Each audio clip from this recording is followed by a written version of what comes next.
Ok.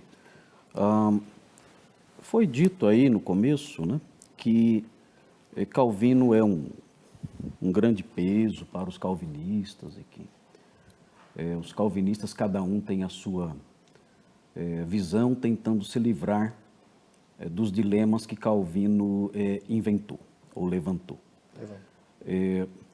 Na verdade, essa concepção é uma concepção que parte do pressuposto de que os calvinistas são pessoas que canonizaram as institutas e consideram as institutas inerrantes e infalíveis. Na verdade, o termo calvinismo, ele tem nuances diferentes, são nuances as mais diversas. O próprio Alistair McGrath, no seu livro acerca de teologia sistemática, histórica e filosófica, ele afirma que o termo calvinismo, ele tem uma gama de significados. E quaisquer que sejam os significados que Alistair McGrath tivesse em mente, nenhum deles se relaciona com a canonização das institutas. O calvinismo é um sistema que pode ser confundido, pode ser chamado muitas vezes de aliancismo. O aliancismo é chamado de calvinismo, teologia do pacto. Isso foi desenvolvido no século XVII, depois do próprio Calvino. Calvinismo pode ser a teologia de Dort, também, comecinho do século XVII. E calvinismo pode ser o modelo, a estrutura criada pelo próprio João Calvino, presente especialmente na sua obra magistral, que são as Institutas, que é de fato uma obra majestosa, uma obra excelente, uma obra maravilhosa, ainda que não seja uma obra isenta de erros. Então, eu queria deixar isso destacado. Agora, os problemas que surgem com a teologia de Calvino, eu gostaria de dizer que não são problemas que pertencem somente aos calvinistas. E aí é que vem a minha pergunta. O pastor Flávio, ele fala sobre o grande dilema de não tornar Deus o culpado pela origem do mal ou pelo pecado. Como o arminianismo se livra dessa acusação? Porque o arminianismo afirma que Deus não decretou, mas que Deus é presciente e sabia de todas as coisas. O grande problema que nós vemos aqui é que Deus, na questão da origem do mal e da queda de Satanás e tudo mais, Deus não foi somente presciente. Deus também foi um agente. Deus criou Satanás. Isso não é só saber, isso é fazer. Ele criou Satanás livre de culpa, livre de pecado, livre de qualquer impureza. Ele o criou, mesmo sabendo de antemão que ele cairia. Isso também não torna Deus responsável pela origem do mal ou da queda de Satanás?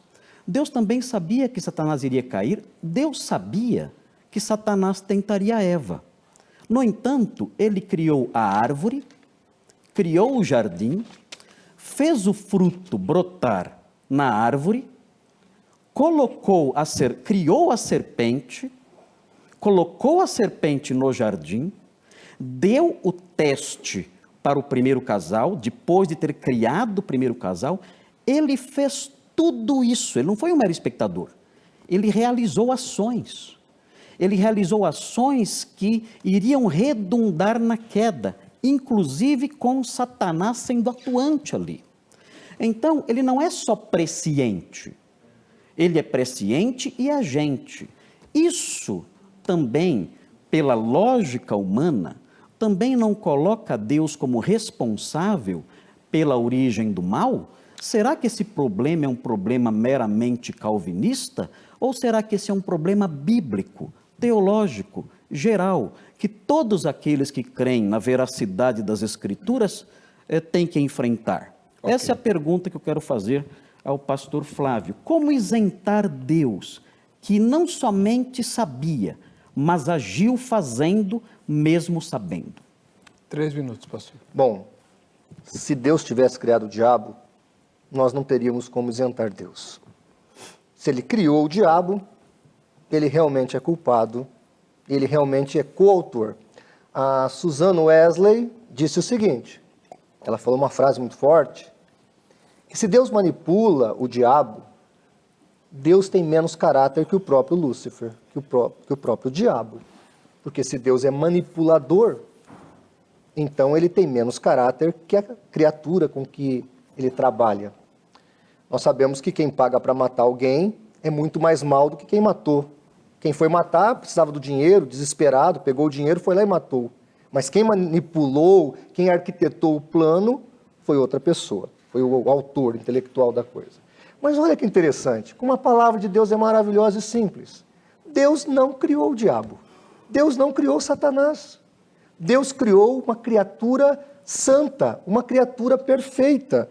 Quando você vai em Ezequiel 28, do 11 em diante, Isaías 14, e você vai ver os textos que a teologia calvinista usa, inclusive, para definir a queda de Lúcifer, o anjo de luz, lá nós vamos ver em Ezequiel que ele era uma criatura perfeita, que ele era uma criatura importante.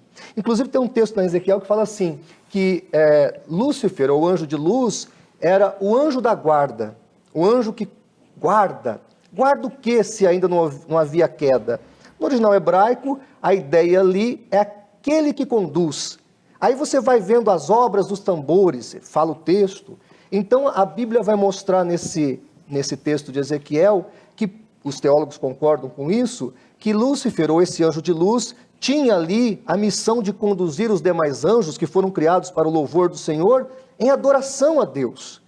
Então foi esse ser que Deus criou. Um ser perfeito, um ser santo, um ser angelical. E a Bíblia fala em Eclesiastes, inclusive, que Deus, quando fez o homem também, o fez perfeito. Deus não fez nada imperfeito. A imperfeição vai justamente decorrer do fato da liberdade que Deus deu a esses seres. Né? Se eu fosse citar aqui um filósofo da antiguidade, que é Heráclito, ele vai dizer o seguinte, que o contraste foi importante para nós sabermos o que era o bem e o mal. Se não houvesse o contraste, talvez esse filósofo estivesse certo. Se nós não soubéssemos o que é o mal, talvez não conheceríamos adequadamente o bem, talvez seja por isso. Mas o fato, pastor Heber, que Deus, o Senhor, não criou um anjo mau, nem o diabo, nem Satanás. Ele criou um anjo de luz. Muito obrigado, pastor. Sempre às ordens. Pastor Marcos, seus comentários em 3 minutos. O pastor Flávio não resolveu nada. Continua de pé o problema do mesmo jeito. Eu não falei que Deus criou o diabo. Não falei que Deus criou o homem pecador. O senhor falou. Aliás, não falei. Aliás, nenhuma ortodoxia, nem calvinista, nem arminiana afirma isso, que Deus criou o diabo já sendo o diabo. Deus criou um anjo perfeito, santo, eu falei isso. Acho que eu me recordo bem da minha pergunta. Agora, a resposta do pastor não resolveu a questão. Eu falei, por que ele criou, né, o diabo? Claro, quando ele criou o diabo sem ser um anjo mau. Por que ele criou bom, como ele era, ou sei lá como? Porque ele o criou sabendo que ele iria cair. E como isso isenta? Essa foi a pergunta. E o pastor, ele ficou dizendo apenas que Deus não criou o diabo ruim. Isso aí eu já sabia, todo mundo sabe, isso aí é escola bíblica de férias, né? As criancinhas sabem disso aí. Isso não resolve o problema, o grave problema da origem do mal, que permanece não sendo um problema reformado, não sendo um problema calvinista, permanece sendo um problema cristão. Um problema próprio da teologia judaico-cristã. Deus criou Satanás, um anjo santo, puro, livre de culpa. Ezequiel 28 ou Isaías 14 dizem, a tradição da hermenêutica cristã e judaica, diz que Ezequiel 28 e Isaías 14 dizem respeito a Satanás. Talvez sim, não temos certeza disso. Nós não podemos afirmar categoricamente que esses dois textos se referem a Satanás. Eles se referem a priori aos reis de Tiro e ao rei de Tiro e ao rei de Babilônia. Mas há quem diga que é uma profecia de dupla referência. O problema é que não há correspondência neotestamentária para afirmar isso. Mas pressupondo que seja verdade, sem problemas. Cremos nisso. Cremos que Deus criou Satanás sendo um anjo puro, santo, livre de mácula. No entanto, Deus sabia que ele iria cair e mesmo assim o fez. E sabia que ele seria responsável pela queda do homem, e mesmo assim o colocou no jardim. E sabia que a prova a que ele colocaria o primeiro casal seria a causa da queda motivada por Satanás como instrumento. E mesmo assim fez a prova. Isso não torna Deus o autor do mal? O arminianismo não responde isso. Nós escutamos agora a resposta do pastor e ele não respondeu, como nenhum arminiano responde. O que nós calvinistas fazemos é enfrentar o problema de frente. Nós olhamos nos olhos do problema e dizemos: esse é um grande dilema para o qual nós não conseguimos encontrar luz. É um abismo profundo. Não podemos enxergar o final. Temos que ser humildes e abraçar a douta ignorância que Calvino afirmou. Isso sim tem que caracterizar o teólogo. A douta ignorância nas questões que não são reveladas.